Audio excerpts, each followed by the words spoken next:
Jadi tadi disampaikan oleh Mama, the power of Mama terkait kegalauannya. Jadi menganggap memang ada stigma negatif di publik terkait penegakan hukum kita, apalagi dipertontonkan hari ini seorang jenderal dan sebagainya. Seolah-olah saya ingin bertanya, ketika hukum yang seharusnya menjamin keamanan, keadilan dan kepastian hukum bagi masyarakat, ketika hukum itu tidak lagi menjamin keadilan itu dan keadilan sudah oposisi dari hukum itu sendiri, lalu bagaimana dari kita sebagai masyarakat publik, ya, masyarakat untuk membuka kepercayaan lagi gitu. Karena refleksi dari kemerdekaan 77 tahun ini adalah kata kuncinya adalah persatuan. Ada persatuan antara pemerintah dan masyarakat, dan itu perlu dibangun. Dan untuk mengawal kemuliaan peradaban itu perlu adanya itu. Lalu gerakan apa yang kemudian kami lakukan untuk sebagai anak muda gitu, anak muda yang tentu punya harapan-harapan itu. Kepada Ustadz Abdul Somad, saya punya keinginan untuk bisa bersalaman, bisa tidaknya jawab iya atau tidak. Terima kasih. Assalamualaikum warahmatullahi wabarakatuh.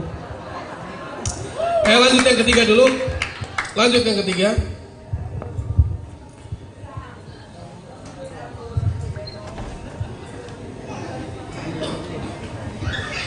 Bismillahirrahmanirrahim. Assalamualaikum warahmatullahi wabarakatuh. Sebelumnya terima kasih atas kesempatan yang sangat luar biasa ini. Perkenalkan, saya Samsiah Afifah dari Kader INF FEB ITB Ahmad Dahlan Jakarta. Singkat saja, izin bertanya terkait tema yang diangkat pada diskusi kali ini. Jika menelaah terkait masalah kemerdekaan dan Islam sebagai elemen utama NKRI, mengapa masih ada kabar tentang Islam itu radikal? Islam itu anti NKRI. Dan atas hal kabar yang beredar itu menjadikan keraguan bagi masyarakat awam dalam menelaahnya. Dan mereka mempercayai bahwa itu Islam berjuang bukan karena NKRI, tetapi karena agama Islam itu sendiri. Terima kasih. Wassalamualaikum warahmatullahi wabarakatuh. Waalaikumsalam. Bisa dipahami tiga-tiganya pertanyaan, ya? Yes. Suasana hari ini semacam tumpukan kemarahan yang tidak bisa diucapkan. Kenapa? Karena cara kita mengucapkan harus kita pilih bahasa supaya tidak potensial jadi delik, dituduh makar, memprovokasi itu. Jadi bayangkan satu negara demokrasi yang 77 tahun kita rayakan, toh kita masih mengedit kalimat gitu. Saya tahu kegugupan kalian teman-teman di sini itu. Tetapi sekaligus kita tahu bahwa memang ini suasana yang mesti kita hadapi. Ada keadaan yang menggoncangkan batin kita, pembunuhan oleh polisi itu, kucing juga dianiaya. Jadi semua itu semacam letupan dari kondisi yang udah rumit, minta ampun. Bagaimana mengurai itu? Saya kasih sedikit optimisme. 2 minggu lalu ada gerakan buruh, 1 juta buruh di seluruh Indonesia dipimpin oleh Jumhur Hidayah gitu. Diperlihatkan bahwa nggak ada hal yang menegangkan di situ. Sangat mungkin juga karena polisi lagi sibuk membenahi dirinya sehingga dia nggak bisa halangi gerakan buruh di situ tuh. Tapi sekaligus kita tahu di belakang gerakan buruh itu ada ide keadilan sosial, ada keinginan untuk merasakan hak buruh atas kesejahteraan yang hari-hari ini nggak mungkin dipenuhi oleh pemerintah, oleh kekuasaan. Jadi masyarakat sipil punya kemampuan untuk mengorganisir kekuatan. Nah, kita sebetulnya kalau kita mau jujur, mari kita persiapkan satu sistem masyarakat sipil yang bisa dikomandoi oleh pikiran. Ini persiapan Kalau kita bikin hitungan misalnya, kita setelah kemerdekaan kita bicara tentang NKRI harga mati itu. Ya, itu sinyal fatalistis. Kalau ditanya NKRI harga mati, kapan matinya itu?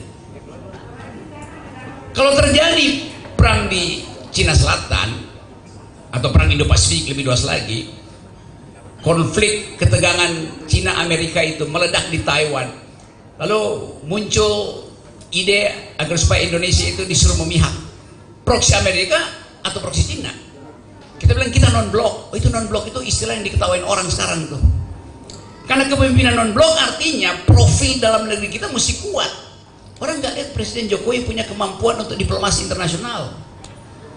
Jadi kalau dalam 2 bulan ke depan terjadi ketegangan di Cina Selatan dan di Indo-Pasifik, lalu armada ke-7 Amerika turun dari USS Ronald Reagan turun dari Filipina ke arah Singapura, lalu dia naik ke arah Okinawa, yang dari Okinawa turun ke arah Malaysia, menyeberang ke selat menuju Australia, pangkalan di Darwin. Kita dijepit di Laut Cina Selatan dan di muara Pasifik. Dalam 14 jam hitungan intelijen Indonesia lumpuh. Karena itu jalur kita masih import daging dari Brasil, kita masih import jagung dari Argentina, kita masih import obat-obatan dari Taiwan, segala macam tuh. Jadi Indonesia sangat rapuh secara geopolitik. Lalu di atas Pasifik Amerika bilang ini non-fly zone. Pesawat apa yang lewat di situ kita tembak itu. Berhenti seluruh jalur eksploitasi dan jalur distribusi bahan pokok kita, termasuk energi BBM tuh. Jadi kita rapuh di situ. Sementara di dalam negeri nggak ada satu lembaga yang masih bisa kita hargai. Jadi kalau kita lihat dari atas, Indonesia memang bakal lumpuh. Nah, kalau kita bayangkan bakal lumpuh, kita perkuat kondisi masyarakat sipil hari ini dengan memperbanyak kesepakatan informal antar kita. Hentikan rasisme, hentikan rasialisme, fokus pada kemiskinan. Kan itu yang harus kita persiapkan. Bahaya sekali kalau kita terpecah pada saat yang sama, potensi kepemimpinan itu tidak di tangan kita. Kita ingin ada dealer, kita ingin ada leader, tapi yang ada sekarang dealer semua. Susah. Yang percakapan semacam ini mengikat kita pada satu kesepakatan. Indonesia tidak boleh dilumpuhkan hanya oleh ambisi politik 2-3 orang. Jadi sekali lagi saya percaya bahwa apa yang kita bicarakan di sini akan tumbuh menjadi kesepakatan umum. Dan saya bolak-balik ke semua universitas di daerah itu, semangat untuk menemukan kembali Indonesia menyala-nyala tuh. Jadi izinkan saya berceramah terus, Pak Abdul Somad berceramah terus, dan kita ingin pastikan bahwa negeri ini bisa dituntun kembali oleh akal pikiran. Janji itu akan saya penuhi, dan kalau saya tidak penuhi maka ikuti langkah saya. Kalau pemerintah tidak bisa penuhi janjinya untuk membuat masyarakat sejahtera, kita lakukan langkah tadi, LBP, Liga Boykot Pemilu itu. Itu lebih masuk akal daripada kita titipkan aspirasi kita pada baliho-baliho yang mukanya aja besar tapi otaknya kecil. Kali. Tahun 80-an, emak-emak di gang rumah tempat saya tinggal itu habis sholat maghrib sangat antusias menghidupkan radio, menunggu babat tanah leluhur Arya Kamandanu, Mak Lampir.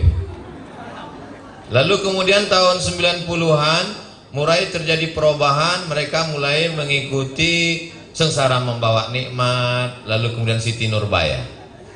Dan sekarang 2020-an terjadi perubahan yang luar biasa, tidak sandiwara radio, bukan sinetron TV, tapi true story. Episode per episode dari Barada E, Barada F, Barada J, Barada K, Barada X, Barada Z yang tak pernah selesai.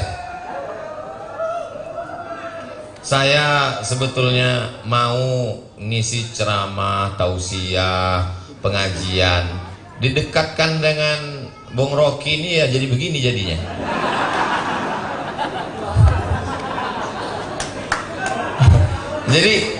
Jadi saya ingin mengatakan bahwa ada episode kehidupan yang menjadi tontonan dan menjadi hiburan bagi orang yang sedang dalam kesulitan minyak goreng, kesulitan, ada seperti kepuasan, itu bisa kita baca di komen-komen itu.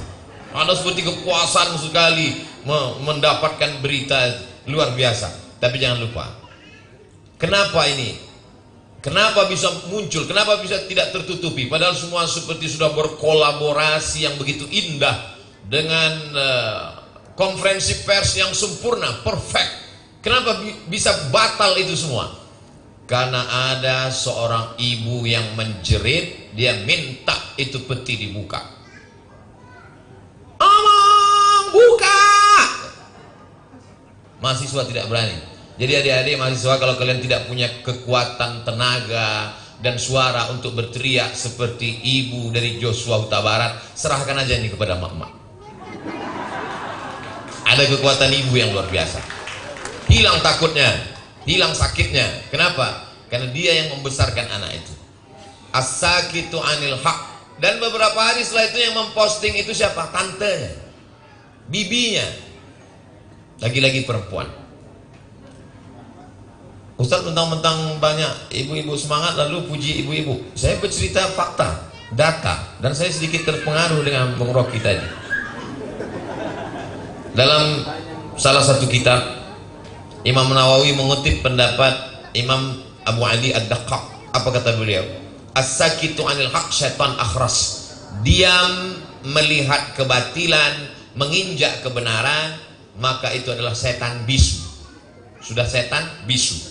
Bagi siapa yang belum pernah ketemu setan, belum ketemu ke setan bisu, lihatlah orang diam. Diam. Lalu bagaimana sekarang standar kebenaran dengan tidak benar, betul dengan batil, batil dengan betul begitu tipis. Kalau dilakukan oleh orang terkenal, dilakukan oleh orang banyak, dilakukan oleh orang kaya, dilakukan oleh orang punya kekuasaan, dia betul. Kalau dilakukan oleh orang yang tidak punya apa-apa, dia batil. Saya khawatir karena kita diam, nanti orang menyangka yang betul itu batil, yang batil itu betul. Saking banyaknya orang batil merasa betul, lama-lama orang betul merasa batil. Salah seorang sahabat saya bekerja di rumah sakit jiwa. Lalu kemudian dia bercerita ada tamu, temannya datang. Datang ketika di depan pintu gerbang, di dekat security ada seorang pasien. Pasien itu bertanya ke tamu ini, "Bapak gila ya?" "Saya waras, kamu yang gila," dia bilang. Lalu kemudian dia pun masuk ke dalam, di tanah lapang ketemu dengan beberapa pasien. Masing-masing mereka nanya, "Bapak gila ya?" "Sudah lama masuk sini." "Saya waras, kalian yang gila." Gak berapa lama pas mau masuk pintu kantor pimpinan ketua kepala rumah sakit jiwa, tiba-tiba sekelompok pasien tepuk tangan. "Orang gila, orang gila." Oh. Lama-lama dia ragu, sebetulnya siapa yang gila? Kalau kalian diam dan buzzer tetap terus ngomong, satu orang gajinya paling rendah 3 juta dan dia satu komen 30.000 rupiah dan kalian tetap diam tidak menggunakan handphone itu, maka sesungguhnya dunia belum kiamat, tapi isinya sudah terjadi kiamat yang cukup lama. Dari mana kami bisa dapat kekuatan ini? Kami masih tetap berjalan. Habib Rizik Syihab masih tetap berjalan. Bung Rocky tetap berjalan. Abdul Somad tetap berjalan. Kurang hebat dahsyat apalagi larangan, tekanan dan lain sebagainya. Kita tetap jalan. Andai Ustaz Abdul Somad tidak boleh berjalan, saya akan duduk. Kalau tidak boleh ngomong di depan orang banyak, saya ngomong di YouTube.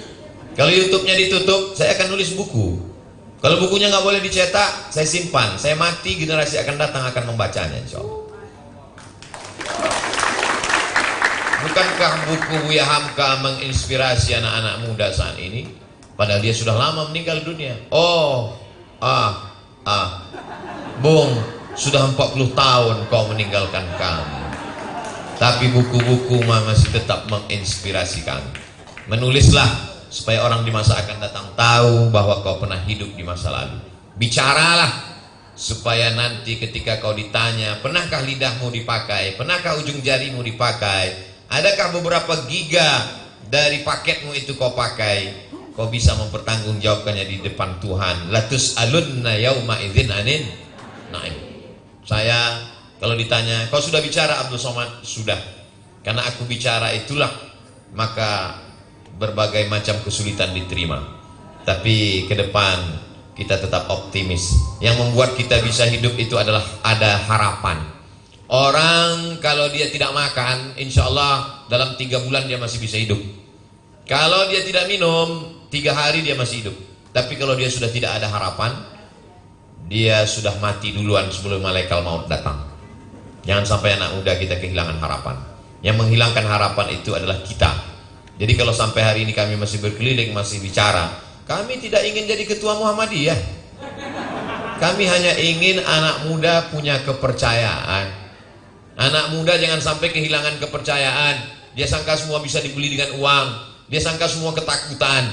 Anak muda jangan sampai hilang masa depan. Anak muda yang terjebak di tubuh orang tua. Orang tua semangatnya tua, yang terjebak di tubuh anak muda. Badannya muda, fisiknya muda, tapi dia sudah terlalu tua. Kita tidak ingin itu. Kita mau anak-anak muda yang tetap bersemangat. Dan di mana tempat anak muda? Tempat anak muda itu salah satunya adalah Institut Teknologi Bisnis Ahmad Dahlan.